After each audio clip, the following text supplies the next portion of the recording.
Jérôme. Bonjour Amandine. Pour commencer ce nouveau journal télévisé, je te propose que nous rendions sur le stand de Vie Nouvelle. Eh bien, allons-y. Jacques, est-ce que tu peux un peu nous présenter ton rôle vis-à-vis de Vie Nouvelle ? Vie Nouvelle, je suis là pour permettre la diffusion du journal, parce que quand même, les retraités CGT, ils ont un journal à eux. Il faut aussi que ce soit connu, et des retraités et des actifs, qui deviendront aussi des retraités un jour. On a besoin de travailler la continuité syndicale. Tu peux nous présenter justement un petit peu ce journal Vie Nouvelle ? C'est pas exactement un journal, c'est un magazine. Parce que certes, il parle de lutte, tu peux le regarder sur les différents numéros, mais il parle aussi de toute une série de choses. Le dernier numéro, par exemple, il est sur le climat. Le numéro d'avant, il explique aussi que vieillir, c'est vivre autrement. On se trouve aussi dans des numéros, par exemple, sur la chirurgie ambulatoire, il y a des réflexions qu'on retrouve nulle part dans la CGT. Et puis c'est aussi un journal, un magazine de plaisir, puisqu'on y retrouve le bien manger, le bien boire. C'est aussi une boîte à outils pour pouvoir se défendre, où on retrouve toute une série d'éléments. À l'image justement de la continuité syndicale que tu évoquais à l'instant, je pense qu'on peut revenir sur le fait qu'il est important de dire CGT, y compris justement quand on est syndiqué et retraité. C'est d'autant plus important pour un retraité que souvent il est isolé face à sa télé qui lui déverse une série de fake news, souvent, qui amène y compris à croire que, je dirais, il n'y a pas d'autre solution que de subir. Or, si on regarde par exemple de l'argent, il y en a beaucoup pour ce qu'on appelle les premiers de cordée. Par contre, pour les retraités, qu'est-ce qu'on leur fout dans la gueule ? Vie Nouvelle peut être un outil pour lutter un peu contre les politiques de Macron et de sa troupe qui justement peuvent dire « vous faites pas de cadeaux ». Or c'est un outil y compris pour tout le monde, y compris pour la famille, parce que des fois il y a des plus jeunes militants et puis les anciens leur disent « ouais mais qu'est-ce que c'est que ces conneries ?» Et en boutade je dis souvent que Vie Nouvelle, ça permet aussi de fluidifier les relations familiales. Merci Jacques. Amandine, ce sont dans ces salles que sont réunis actuellement les délégués qui travaillent dans 3 ateliers. 3 ateliers qui ont pour but de répondre à 3 questions. La première, c'est comment concrètement mettre le syndiqué au cœur de notre fonctionnement. La deuxième, construire les revendications avec les salariés. Comment faire ? La troisième, c'est comment combattre le dumping social et recréer des solidarités. Mais je te propose qu'on aille immédiatement à la rencontre de délégués qui travaillent dans ces 3 ateliers.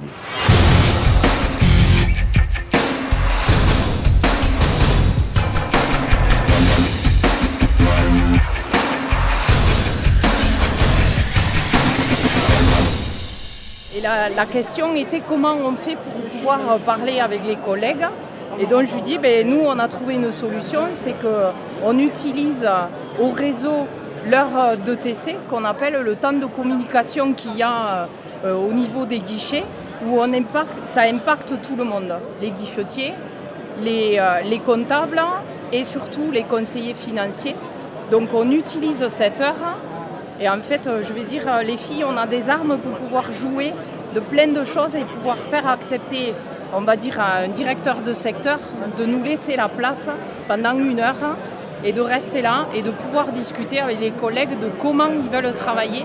Parce qu'à mon avis, et c'est la première des choses, les collègues ils savent comment bien travailler. La multitude de contrats qu'il y a, notamment à la Poste, on le voit entre l'intérimaire, la sous-traitance, les CDD, où on cloisonne donc les salariés. Il faut savoir que là, par exemple, à la Poste, au courrier, on met des gilets jaunes aux intérimaires pour les reconnaître. Donc on spécifie chaque personne, on cloisonne, on essaye que justement il n'y ait aucune discussion entre les salariés.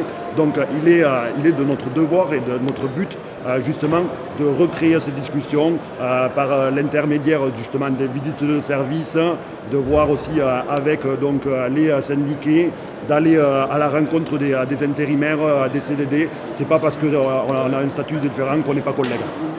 Ne pas rester dans son coin, c'est souvent ça, par peur des représailles, ça je l'ai subi, ne rien dire parce que par peur des représailles de partout, que ce soit les salariés, que ce soit nos supérieurs hiérarchiques, que ce soit d'autres intervenants à l'extérieur.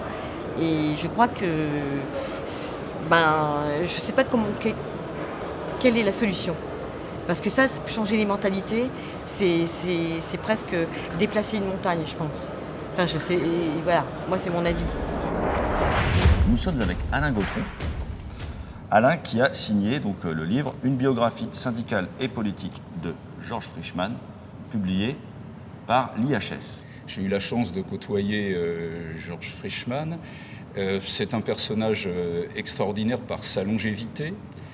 Il faut penser qu'il s'est syndiqué en 1938, qu'il a connu la résistance, qu'il a participé à la grève insurrectionnelle en août 1944, donc qu'il a participé aux conquêtes du Conseil national de la résistance, qui marque notre histoire sociale et aussi politique, qu'il a été élu en 1950 à la direction de la Fédération. Après, il a dirigé la grande grève de 1953, celle de 1968, celle de 1974. Il a été membre du Conseil économique et social, membre du bureau politique du Parti communiste. C'est un camarade qui a couvert un terrain extraordinaire dont on peut tirer plein d'enseignements aussi pour aujourd'hui. Comment tu as travaillé, toi, pour recueillir des témoignages, trouver des documents, de manière à nourrir l'écriture de cet ouvrage ? D'abord, quand j'ai proposé aux camarades de l'IHS de travailler sur cette biographie, je n'étais pas sûr de pouvoir aller au bout. Pour une raison simple, c'est que Georges, il a été formé par les militants de la CGTU, par les militants communistes de la période de la guerre froide. Et ces camarades-là, ils n'avaient pas l'habitude de laisser beaucoup de traces. Et comme disait Georges, on n'avait pas l'habitude de confier nos états d'âme au journal Le Monde. Oui, il y avait la répression. Il y avait la répression politique, policière. Il y a eu l'occupation, évidemment. Les locaux ont été visités régulièrement, les documents détruits. Et puis eux-mêmes, donc, comme je le disais, ne confiaient pas obligatoirement leurs états d'âme, leur façon de travailler, leurs archives, etc. Parlant de témoignages, toi qui as travaillé donc, avec lui, quels souvenirs en gardes-tu ? Georges était un militant tout à fait particulier. C'est-à-dire que le copinage lui était étranger. Jamais il ne portait de jugement ou de valeur désagréable sur ses contemporains. Il faisait de la politique, c'était les orientations, l'engagement qui l'intéressait. Mais il ne se confiait pas. Donc je ne peux pas me réclamer, même si je l'ai connu, je ne peux pas me réclamer de relations particulières, comment dirais-je, où il se serait épanché. Ce serait totalement faux de ma part. Non, il était comme ça. J'allais dire, c'est en l'observant, en le suivant dans ses activités. J'ai eu la chance de le côtoyer encore pendant 2 années quand il était en activité de secrétaire général. Et après, j'ai pu échanger souvent avec lui. Et son souci à lui, c'était d'argumenter, de convaincre, pas d'asséner des vérités. Que crois-tu que Georges Frischmann dirait aujourd'hui face à ces attaques contre ce modèle de société, ces attaques répétées de nos dirigeants ? Je pense que son expérience est importante pour ceux qui militent aujourd'hui, parce que le capitalisme se renouvelle, mais il se renouvelle seulement pour accroître son exploitation. Donc il invente, j'allais dire, sur le fond, il n'invente rien. Les méthodes sont un peu plus affinées, malheureusement, il détourne les sciences sociales pour surexploiter les travailleurs. Mais là, il y a un fond dans l'expérience de Georges qu'on peut travailler aujourd'hui.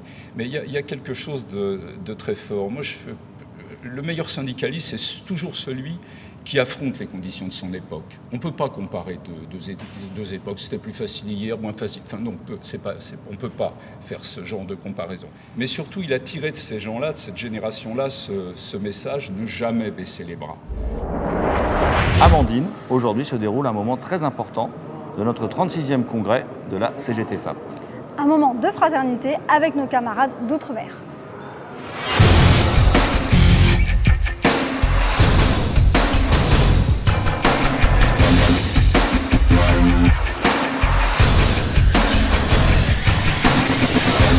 La Réunion, à 10 000 km, et c'est vrai que les problématiques sont les mêmes des camarades en France hexagonale.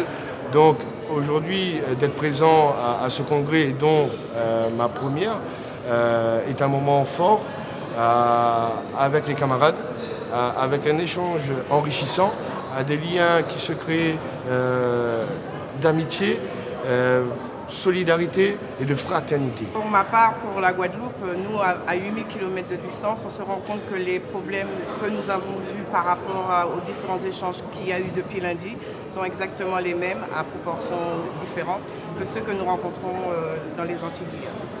nous avons deux solutions. Soit nous organisons pour la lutte, donc nous continuons, ou nous abdiquons.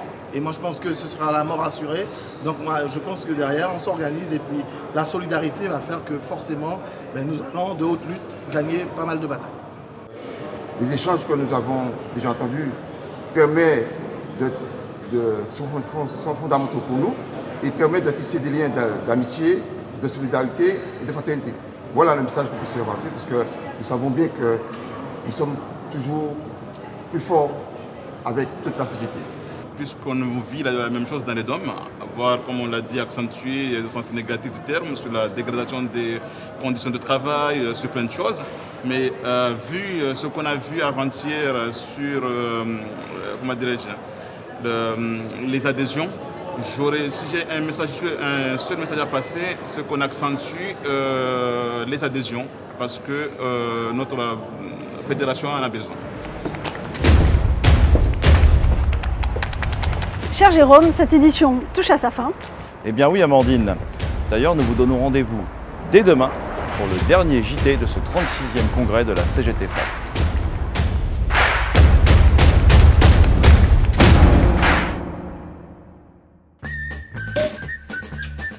Qu'est-ce que c'est que ça? Si c'est un signe pareil rosette, si ce ruban c'est indigne, moi, de conserver plus ici, sur des chutes, je me serais des choix. C'est pas possible. Hey.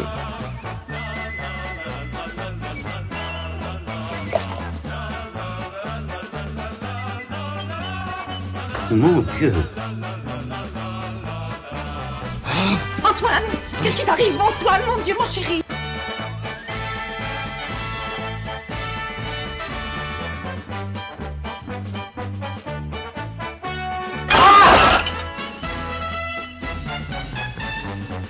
Josépha, nous vivons l'agonie d'une civilisation. La fin d'un monde.